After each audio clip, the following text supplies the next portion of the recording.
అన్నమయ్య జిల్లాలో అకాల వర్షం నేలకొరిగిన అరటి బొప్పాయి పంట రైతులకు తీవ్ర నష్టం. నేలరాలిన మామిడికాయలు నీట మునిగిన వరి పంట యాదాద్రి జిల్లాలో భారీ నష్టం.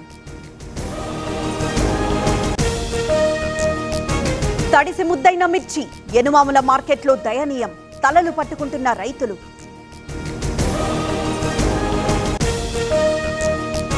ఏపీ సబ్ రిజిస్ట్రార్ కార్యాలయాల్లో స్లాట్ బుకింగ్ 26 ఆఫీసుల్లో అమలు ఇవాళే ప్రారంభం. ఏపీలో 1-2 రోజుల్లో ఐఏఎస్ల బదిలీ 10 మంది కలెక్టర్ల దాకా స్థాన చలనం కార్యదర్శులు ట్రాన్స్ఫర్ అయ్యే ఛాన్స్.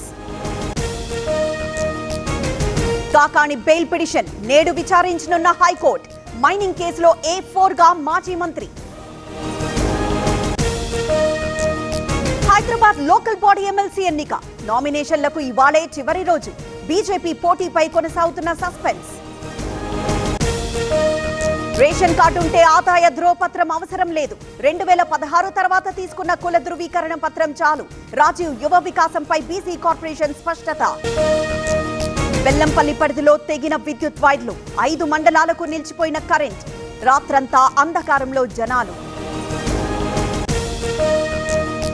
కొనసాగుతున్న ఎస్ఎల్బీసీ రెస్క్యూ పూర్తయిన కన్వేయర్ బెల్ట్ విస్తరణ మరింత వేగంగా మట్టి బురద తరలింపు. వర్ధన్నపేట దొంగతనం కేసు నిందితుడి ఫోటో విడుదల ఆచూకీ చెప్తే 10,000 నజరానా. వరంగల్ నగరంలో దొంగల భయం పోలీసులతో పాటు రాత్రంతా స్థానికుల గస్తీ అనుమానితులు కనిపిస్తే ఆరా. రైలు ప్రయాణికుల నిలువు దోపిడీ అనపర్తిలో దొంగల ఆటకట్టు నిందితులపై గతంలో గంజాయి కేసులు. సంగారెడ్డిలో బీహార్ గ్యాంగ్ గంజాయి దందా ఎండు గంజాయితో పాటు మరతుపాకీ స్వాధీనం పరారీలో ఉన్న ముఠా సభ్యుల కోసం గాలింపు. నేటితో పార్లమెంట్ సమావేశాలు ముగింపు వక్ఫ్ సహా కీలక బిల్లులకు ఇప్పటికే ఆమోదం మార్చి 10న ప్రారంభమైన 2వ విడత సమావేశాలు.